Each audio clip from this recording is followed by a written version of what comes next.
Hello! అందరికీ నమస్కారం అండి. Welcome back to Sharath updates YouTube channel. ఈరోజు నేను మాట్లాడబోయే విషయం తెలంగాణలో కొత్త పెన్షన్లపై ప్రభుత్వం ఇచ్చిన కీలక నిర్ణయం గురించి. మనం ఒకసారి మన చుట్టూ చూసుకుంటే ఈ సమాజంలో గమనిస్తే కొందరు వృద్ధులు, విధవలు, ఇంకా కొంతమంది వికలాంగులు, ఇంకా చాలామంది ఆర్థికంగా బలహీన వారు వీళ్ళందరికీ ఒక కామన్ ప్రాబ్లమ్ ఉంటుంది. అదే స్థిరమైన ఆదాయం లేకపోవడం. ఒక మనిషి దగ్గర డబ్బు లేకపోతే ఆకలి, మందు కొనలేడు, ఇతరులపై ఆధారపడవలసి వస్తుంది.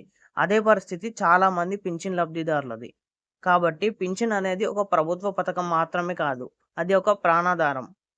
కాబట్టి ఈ చేయూత పెన్షన్ల పంపిణీ ఎవరెవరికి ఎంత ఉంటుందో అనేది ఈ వీడియో ద్వారా చెప్తా. కాబట్టి వీడియోను ఎక్కడా కూడా స్కిప్ చేయకుండా పూర్తి వరకు చూడండి. అలాగైతేనే వీడియోలో ఉన్న సమాచారం మీకు పూర్తిగా అర్థమవుతుంది. అలాగే వీడియోని ఖచ్చితంగా లైక్ చేయండి. లైక్ చేస్తే ఇలాంటి సమాచారం నాకు అందించడానికి మోటివేట్‌గా ఉంటుంది. దాంతో పాటు ఛానల్‌ని సబ్స్క్రైబ్ చేయండి. ఒక గ్రామంలో ఒక వృద్ధురాలు ఉంది. ఆమెకు పిల్లలు లేరు. ఆమె ఒంటరిగా జీవిస్తుంది. ఆమెకు వచ్చే 2000 పింఛన్‌తోనే బియ్యం కొనుగోలు చేస్తుంది, మందులు తీసుకుంటుంది. ఇలాగే జీవనం సాగిస్తుంది. ఒక నెల పెన్షన్ ఆలస్యం అయితే ఆమెకు భోజనం కూడా దొరకదు. మందులు మానేయాల్సి వస్తుంది. ఇప్పుడు మీరు చెప్పండి. ఈ రూ. 2000 ఆమెకు ఎంత విలువ? మనకు చిన్న అమౌంట్ అయినా ఆమెకు అది ఒక జీవితం. అలాగే తెలంగాణ రాష్ట్రంలో లక్షలాది మంది పెన్షన్ల కోసం ఎదురు చూస్తూ చాలా కాలం గడిపేస్తున్నారు. వాళ్ళు ఏం చేస్తారు? అప్లికేషన్ సబ్మిట్ చేశారు. వెరిఫికేషన్ కంప్లీట్ చేశారు. డాక్యుమెంట్ కూడా ఇచ్చారు. కానీ అప్రూవల్ ఆలస్యం. క్లారిటీ లేదు. అలాగే డేట్స్ కూడా తెలియదు. ప్రతిరోజు వాళ్ళు అడిగే ప్రశ్న మా పెన్షన్ ఎప్పుడు వస్తుంది అని. కొందరు ఆఫీస్‌కి వెళ్తారు. కొందరు లీడర్స్‌ని అడిగారు. కొందరు ఆశ వదిలేశారు. ఇది కేవలం డిలే మాత్రమే కాదు. ఒక ఎమోషనల్ స్ట్రగుల్ అని కూడా చెప్పుకోవచ్చు. ఇప్పుడు ముఖ్యమైన భాగానికి వస్తే తెలంగాణ ప్రభుత్వం తరపున ధనసారి సీతక్క గారు అసెంబ్లీలో ఒక స్పష్టమైన మాట మాట్లాడిన విషయం తెలిసిందే.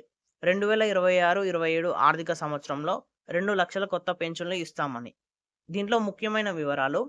ఇప్పటికే 1,00,000 వరకు పెన్షన్లు ఇచ్చారు. ఇప్పుడు కొత్తగా మరో 2,00,000 వరకు పెన్షన్లు ఇవ్వనున్నారు. మొత్తంగా చూస్తే 3,00,000 వరకు బెనిఫిషరీస్ ఇంకా ఇవ్వనున్నారు. ఇప్పుడు ముఖ్యమైన విషయం ఏంటంటే బడ్జెట్ నిధులు కేటాయించారు. అంటే ఇది ప్రాక్టికల్ ప్లాన్. ఇది వినగానే పేదలకి ఆశ వచ్చింది. ఎదురు చూస్తున్న వాళ్ళకి ఆనందం వచ్చింది.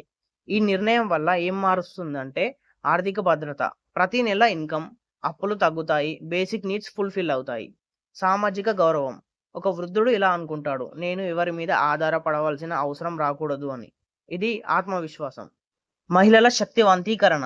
విధవ మహిళలు ఇండిపెండెంట్ అవుతారు. ఎవరిపైన డిపెండెంట్ అవ్వకుండా అంటారు. సొసైటీలో రెస్పెక్ట్ పెరుగుతుంది. గ్రామీణ అభివృద్ధి. గ్రామాల్లో పర్చేసింగ్ పవర్ పెరుగుతుంది. లోకల్ ఎకానమీ ఇంప్రూవ్ అవుతుంది. ప్రతిపక్షాలు ఇలా అనుకుంటున్నాయి. ప్రభుత్వ పెన్షన్లు తొలగిస్తుంది. కానీ మంత్రి గారు క్లియర్‌గా చెప్పారు. అర్హుల పెన్షన్లు కొనసాగుతాయి. తొలగించేది మరణించిన వారికి, అలాగే డూప్లికేట్ బెనిఫిషరీస్ ఉన్నవారివి. ఇది తప్ప కాదు. ఇది సిస్టమ్ క్లీనింగ్. నిజంగా అవసరమైన వాళ్లకు బెనిఫిట్స్ అందించడమే అది అవసరం ఉంటుంది. ఇప్పుడు అసలు రియాలిటీ. సూర్యాపేట జిల్లాల అన్నారం గ్రామంలో ఇది జరిగిన సంఘటన. పూర్తి అమౌంట్ ఇవ్వడం లేదు. 16, 6 ఇలాంటి చిన్న అమౌంట్‌లు మాత్రమే కట్ చేస్తున్నారు. ఎఫ్‌డీలో చూస్తే డబ్బులు పెట్టి ఇవ్వడం కూడా లేదు. పాస్‌బుక్ ఇవ్వడం లేదు. మీరు ఆలోచించండి. ఒక వృద్ధుడికి రూ. 16 అంటే ఎంత? మనకు చిన్నదే కావచ్చు. వాళ్ళకు అది ఒక రోజు ఆహారం. ఇది కేవలం తప్పే కాదు. ఇది అన్యాయం కూడా. ఒక్క గ్రామంలో వేల రూపాయలు, మొత్తం మండలంలో లక్షలు. ఇది కరప్షన్ కాకపోతే ఇంకేమిటి? ఈ సమస్యలు ఎలా తగ్గించాలి?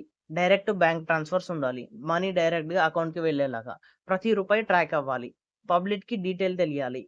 అలాగే కంప్లెయింట్ ఎలా చేయాలో, యాక్షన్ ఎలా తెలుసుకోవాలో చేయాలి. తప్పు చేసిన వాళ్ళపై స్ట్రాంగ్ యాక్షన్ కూడా తీసుకోవాలి. ఇప్పుడు ప్రభుత్వం మహిళల కోసం ఈ స్టెప్స్ కూడా తీసుకుంటే బావుంటుంది. 60 ఏళ్లు దాటిన వారికి మహిళా సంఘాలు, safety education, stand with her అనే ఒక సొసైటీ. ఇది సొసైటీని చాలా స్ట్రాంగ్ అవుతుంది. ఫ్యూచర్ జనరేషన్ సేఫ్ అవుతుంది. ఇవి ఈ రోజు యొక్క చేయూత పెన్షన్ల గురించి లేటెస్ట్ అప్డేట్స్. మరెన్నో వివరాల కోసం మన ఛానల్‌ని సబ్స్క్రైబ్ చేయండి. వీడియోలో కొంచెమైనా సమాచారం తెలుసుకున్నట్టు అనిపిస్తే లైక్ చేయండి.